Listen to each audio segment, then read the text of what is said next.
Salam, selamat siang, dan salam sejahtera untuk kita semua.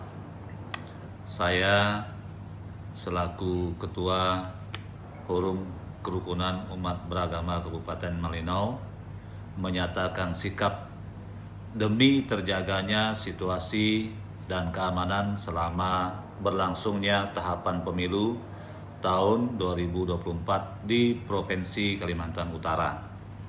Pertama, mendukung pihak keamanan dalam hal ini Polda Kaltara dalam menjaga dan mengamankan Sitkamtibmas di wilayah Provinsi Kalimantan Utara tetap dalam keadaan aman dan kondusif menjelang pemilu serentak tahun 2024. Kedua, menolak adanya sikap intoleransi, radikalisme, dan aksi terorisme yang mengatasnamakan agama ataupun organisasi di wilayah Provinsi Kalimantan Utara.